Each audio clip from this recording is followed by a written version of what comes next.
Hey friends, it's Carly. Welcome back to my kitchen. So today I have a million things to do. I am going to be running around. I just got my kids off to school in the morning and I finally had my cup of coffee and a little breakfast.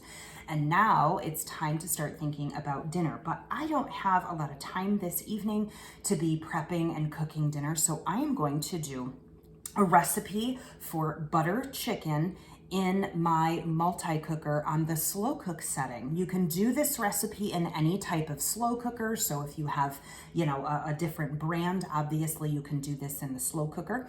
You can absolutely do this in a pressure cooker as well. You would set this on the soup or stew setting on your pressure cooker. But as I said, I am not doing this right before dinner. It's actually just after 8 o'clock in the morning right now. So I am going to be prepping dinner now so that I can get about my day and forget about dinner. And when I come home tonight, everything is going to be, first of all, my house is going to smell amazing. And secondly, my dinner is going to be cooked.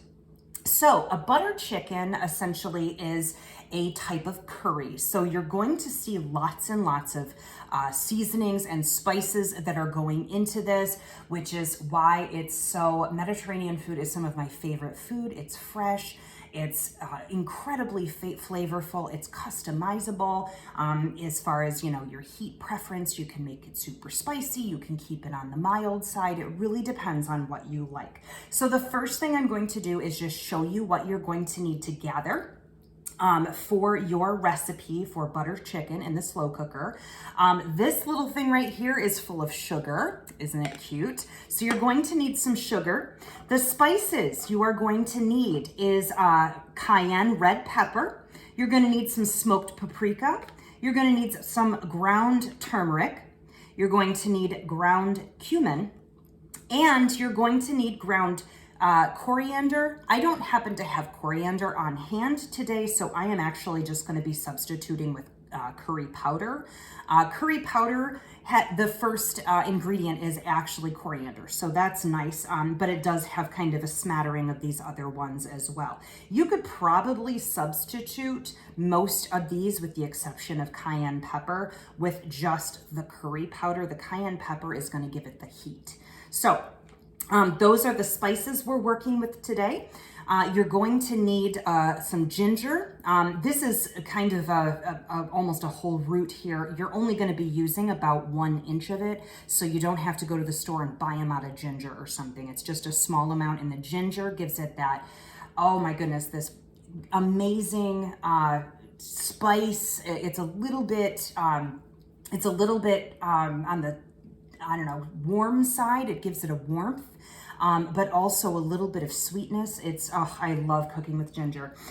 This is water. You're going to need to have water. You're going to need 6 cloves of garlic or more. My cloves of garlic lately have been on steroids, but I am actually going to be using 5 cloves, but some of these cloves are legit like 2 or 3 cloves combined. You're going to need heavy whipping cream towards the end when this dish comes all together. You're going to need a small can, 6-ounce can of tomato paste. Just get the plain. Sometimes you can get these flavored with like Italian seasoning or something like that. Simply get the regular style because we don't want any extraneous flavors going into this other than the ones that we are going to be creating ourselves. You're going to want a medium red onion. Of course, it's butter chicken, so you're going to need some butter, about 4 tablespoons of butter. And of course, since it's chicken, you're going to need some chicken. You can do this with chicken breasts. Boneless, skinless are preferable. I prefer the boneless, skinless thighs. They have a higher fat content, which means higher flavor. The boneless, skinless are absolutely amazing. I use these in so many recipes. And I am going to be using a little secret weapon today. This is our super veggie. Now, this dish is going to be really high in protein because it has the meat in it. It has the heavy cream towards the end, but it's not real rich in veggies. So what I'm going to actually do is just add this right to the curry, mix it up, and then it will be adding 4 servings of vegetables per packet. So that's basically a serving of vegetables per family member, because we're making 4 servings of this without anybody any the wiser. Nobody will know. I'll show you the color of this when we start getting into this. But these are your ingredients, so go ahead and gather these. The next thing I'm going to do is show you how to start prepping. Alrighty, friends. So I am back here to show you how to put this all together. I have just started to get my produce ready. I am going to be putting everything into the inner crock of my multi-cooker and then kind of mixing everything together and then going ahead and showing you how to put it into the multi-cooker and use that. So the first thing I'm going to do is prep my vegetables, because I will be working with raw chicken on this board. You don't want to cross-contaminate. Obviously, it's fine if you put raw chicken onto a board that you've been working with the vegetables on, but not vice versa. So if you start with chopping your chicken, you'll need to swap out your board or wash it thoroughly and make sure that it's completely clean. So we're going to start with just chopping up our vegetables. I've got half of my red onion. I've just taken the ends off and the skin. Now I'm going to get my garlic ready. I've already removed some of the cloves. This one's pretty large, so I'm not going to use my little roller today. Here's a little cook tip. If you want to get skin off of garlic, but you don't have the garlic skin or the roller, just place a santoku knife or a wide bladed knife over top. Give it a little slap, and the skin kind of breaks, and then you can kind of peel the skin off just like that. So that's just a little cook's tip. Just kind of give it a couple of taps just to crack the skin and then peel it off. So I am going to use, now you could actually press your garlic if you wanted to use the garlic press in this. Since I'm already using my food chopper for my onions, I'm just going to go ahead and chop my garlic very fine. Saves time, saves energy, also saves me on doing dishes later, because I hate doing dishes. So now, if you've never seen our food chopper is one of my absolute favorites. It makes chopping this stuff so quick, so simple. And then, of course, you can control how fine you want that chop to be. I'm going to make this pretty fine because I want this to be incorporated into the sauce. If I was doing like a chunky sauce, or if I was doing a chunky salsa, or if I was doing like a spaghetti sauce that I wanted to remain a little bit more on the chunky side, then I would probably keep this a little bit, chunkier, but I want this to kind of incorporate into the sauce. So I'm gonna, pardon my arm, I'm gonna take these, use my scraper. By the way, if you don't have a bench scraper, you should definitely look into it. It makes getting these, little bits of things into your crock or into your pot or into your, bowl or whatever so simple. You just scoop it right up and put it in there. Now, 4 tablespoons of butter, no muss, no fuss, just kind of throw it in there. Absolutely fabulous. So now those vegetables are prepped. The next thing I'm going to do is prep my ginger. I have removed just the outer skin. It's got a very thick skin. The best way to do this is either with a spoon or not, you don't have to have a sharp knife, is just to kind of scrape the edge, and that'll come right off, as you can see. So just scrape off enough of the skin to leave about as much as you're gonna want. Like I said, you're gonna want about 1 inch of this. Leave the skin intact for the rest of the root, because if you don't, then it'll dry out. And of course, you're only gonna be using a bit of this. So you wanna make sure that you keep the rest of it intact so that you can use it again in the future. And then it doesn't dry out and become crusty and nasty. So what I'm doing here is I'm just grating this. You can, if you don't have a grater, or if you don't have a plane, like a micro plane, you can certainly just chop this. You want it to be very fine. Again, this is going right in your sauce, so you don't want it to be chunky. I know there are some times that you'll want to do, a stir fry or something like that, and you might want to have some chunky garlic. Or if you're eating sushi, if you're into sushi, I happen to be into sushi, You'll even see this sliced very thin. So I'm gonna go in with my bench scraper again and take care of that. Now, the next thing I'm going to do is add my spices. First thing I'm going to add here, of course, this is just my little bonus spice, is our super veggie. Now you can see that it's kind of, I'll try and get it in the light there. It's kind of pale yellow in color. Almost the same color as like the turmeric that you're going to be putting into the sauce. So I'm just gonna sprinkle this right in there. Nobody has to know that it's in there, but we're all getting extra vegetables and a boost of nutrition in the food that you're already making. If you've never heard of our enrichables, they are available in super veggie. We also have kale and fiber, and we also have oh my goodness, pea protein. So these are perfect for just adding a little bit of nutrition into the foods you already love. I'll put this into my mac and cheese. My kids don't know, right? I mean, it's this color, they can't see it, they can't smell it, they can't taste it, but they're getting a little boost of nutrition. So check out our enrichables. They are available in 1 month, 3 month, and 6 month supplies. You can actually get a subscription to these, but you can do a trial of just 1 month to try them out. If you love them, like I do, you'll probably want to continue getting them. Now, this is just one of my prep bowls, and I put all of my seasonings in here.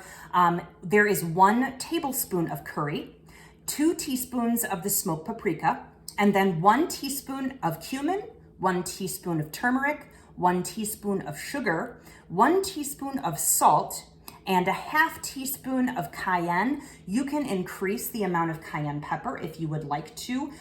Remember that the cayenne is bringing the heat to the dish. So if you are sensitive to heat, you can omit it or put less in, maybe 1/8 of a teaspoon or 1/4 of a teaspoon. But if you're interested in having a little bit more heat, you can absolutely ramp that up. Do, 1½ teaspoons or 2 teaspoons. Take it easy until you, figure out your tolerance. Of course, you don't want to be, making a beautiful dish and then not able to eat it because you're like, oh geez, I made this thing volcanic. We don't need that. 3/4 of a cup of water is just going to kind of start mixing this together. And then we have our tomato paste. The tomato paste is going to give it that deep, rich tomatoey flavor in that sauce. So I'm going to use my smooth edge can opener. Some people have they're used to using can openers on the side like this, and this totally wigs them out. Please don't be wigged out. It just goes on the top like that. And then when you start to turn this, it'll grip the edge and you'll actually feel it. This is like a small can and I'm having an issue, of course. So it grips the edge just like that. You can feel it grip, and then you're going to turn and turn and turn. You see the can turning. There's going to be a feeling of release. It gets easier to move. When it happens, back it up. Boop, and it pops right out. Now, see these little claws? Can you see that? Beep, beep, beep, beep, beep. Hello.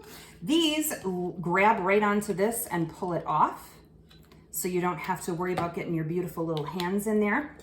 And I am going to take this tomato paste and just with my mini mix and scraper, you want the entirety of this can to go in there. Oh my goodness, I wish I could share the smells with you. It smells tomatoey and all these delicious spices. It's these warm aromas. I cannot wait to get this all together. So I am going to just kind of stir this around, and I'm going to clean up my space a little bit, and then I'm going to go right into prepping the chicken. I'll be right back. Alrighty, friends, so I have mixed this up. It looks kind of a mess right now, but it's going to be delicious. And I've moved on to cubing up my chicken. Now, essentially what you're going to want is just little bite-sized pieces. They don't have to be perfect. This doesn't have to be a perfect dice. This is a curry. I mean, it's not anything really fancy. But you do want it chopped or not chopped, but sliced down into manageable bite-sized pieces. So just, about like that, so that, you don't have to cut it up.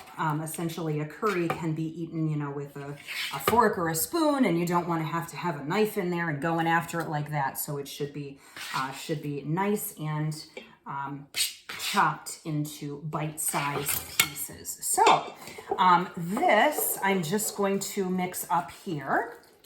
And once this is completely coated with all of that delicious curry spice, I am going to go ahead and take this over to my multi-cooker after I wash my hands and sanitize my workstation. And then we'll go on to the next step. Stay tuned. Alrighty, friends, so here we are over at our multi-cooker, and there is, it doesn't look beautiful at this moment, but give her a chance, okay? She needs to cook. So that is just the crock right in here. Obviously, it comes right out for easy cleanup. I'm gonna go ahead and put the top on and turn this on. There's a little button here in the back, and it's gonna say hello. So now what I'm going to do is I'm going to look at my settings and I am going to find what I want, which is right there, slow cook. So I'm going to be moving this, a little hard to see on camera, but until it's blinking on slow cook, and that's what we have right there. So now what I'm gonna do is I'm gonna press the button and it's saying, okay, you want a slow cook, right? Now the temperature gauge is blinking. So I wanna set this to low. So there's my low, and I want to set this to, there's my low, I'm going to press the button, and now I'm going to set this on low to 6 hours. There it is. Okay, so you can see low 6 hours, I'm going to press the middle button. Now it goes to delay. If you want to delay this, which I actually am going to today because I want this to start in about an hour. So I'm going to press the delay and I'm going to set it to on, and then it's going to show me 1 hour, and I can change that if I would like to. I don't need to, but I would change it if I was doing this an hour 10, hour 20, 2 hours, and whatnot. I press it again. Now it takes me down to the keep warm setting. This keep warm setting is essentially just that. It will keep your food warm, but without cooking it. So the temperature will go down, but it will keep it at food safe levels until you are ready to eat it. So now what I'm going to do is I'm going to press and hold my button. And right now it is giving me the countdown of 1 hour until it starts cooking. So I will make sure in an hour that it starts to cook. I'm sure it will. But then this is basically just going to cook all day. I'm going to go out and about and run my errands. And then I will be back to check on this probably in about 8 hours or so. So we will see you in 8 hours, friends. Hang in there. Hey friends, welcome back. It is now evening time and my butter chicken has been cooking for me all day, which is lovely because I have not been home all day. And this is going to, my house smells absolutely amazing. So this is ready to go. It is on keep warm setting. As you can see down there, it says keep warm. So all I need to do right now is do the finishing touches on this particular recipe. Now, the one thing I have not added yet is my heavy whipping cream, and this is going to finish the sauce. So all I'm going to do here is I'm just going to X this out. Okay, now it's cleared out. It is no longer cooking or doing anything. We are not pressurized. This is a slow cooking. So I'm going to go ahead and take this off. I'm going to give it a little wiggle, wiggle, wiggle.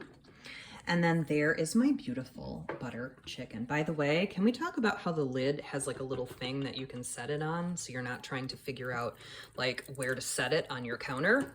Yeah, love that feature. It's like one of those things where you're like, yeah, that's kind of interesting, whatever. And then you have the feature available and you're like, you know what? How did I live without this for my entire life? So isn't this lovely? It's such a pretty color, but wait, there's more. I love heavy whipping cream just for the aesthetic. Like, look at it. Is it not like the most gorgeous thing ever? It is so velvety and smooth. And this is going to, again, add to the sauce. but it's also going to kind of create this depth of color and flavor. It's going to bring out, you can see the yellowish in that turmeric. So that's where you get that beautiful color of the butter chicken. So I am just going to stir this together. I can pop the lid back on, but the residual heat just from, you know, the slow cooker is enough. We don't need to heat this anymore or cook it anymore. We just need to kind of meld the flavors together for a little while. Look at that color. Is it not like just... Now, I am actually on the stove behind me. I am making some basmati rice to go with this. If I were making this on the stove top, I could actually put the basmati rice into my multi-cooker because there is a rice cooking setting on this particular appliance, which is really nice. But I am going to make my basmati rice on the stove because this has already been taken up with this gorgeous concoction. So other things you could definitely serve this with, you could do it with naan bread. I'm going to do it over rice tonight. Something you want to soak up that beautiful sauce. Obviously the chicken we cut into those bite-sized pieces, so those are great, but this sauce, I mean, dip that naan bread in it. Do not let this go to waste. Like you could slather this on a flip-flop and it would taste amazing, okay? Get a shot glass, just drink it straight, go for it. You know, whatever you got to do. But get something to serve this with, naan bread. You could do it with pita bread, little non-traditional, that's okay. We don't follow the rules here. But I'm gonna be serving mine over rice. Pro tip, this is also not traditional, but if you, you know, if you like to cook with rice, but you think rice is really bland, I actually have a little cooking hack where I take like a bouillon cube and I will put that into the water with the rice, so it boils down with the rice and all of that, and it adds just a hint of flavor and saltiness. And of course you can customize it. So if I was making, you know, like a beef dish or something and I wanted my rice, I can put in beef bouillon or something like that. It's non-traditional, but you know what? We're not all about traditional here. We're about flavor, and flavor is where it's at. So I am going to finish cooking my basmati rice. Then I'm going to plate this up and I will show you the finished product in just a moment. Hang with me. Oh my goodness. Here it is, my beloved friends. This is the slow cooker butter chicken. It looks absolutely amazing. I just put a little bit of cilantro from my herb garden on top. It adds a little bit of freshness. It adds a little bit of flavor. If you don't like cilantro, don't worry about it. Or if you don't have any, don't worry about it. So this was a super easy recipe. Remember that I put in that super veggie packet from our Enrichables line. So that is in here. It is a full serving of vegetables for every single serving that you have. I cannot wait to tuck into this. It smells absolutely amazing. So flavorful, so spicy in here, that ginger, that garlic. Oh my goodness. So this is a perfect dish for any time you don't have time. Pop it in the slow cooker in the morning. And then basically when you get home after work, after school, after whatever you have planned for your day, just throw together some rice. I have basmati rice, but you could do like minute rice. I mean, anything you would like to do. This is so accessible. Seriously, y'all, anybody can do this. It is a home-cooked meal. It is so easy. You can totally handle this. So anyway, thank you so much for watching. Give me a like, give me a subscribe, and give me a share. Share everything with your friends. Hopefully you like this one. I will chat with you again soon.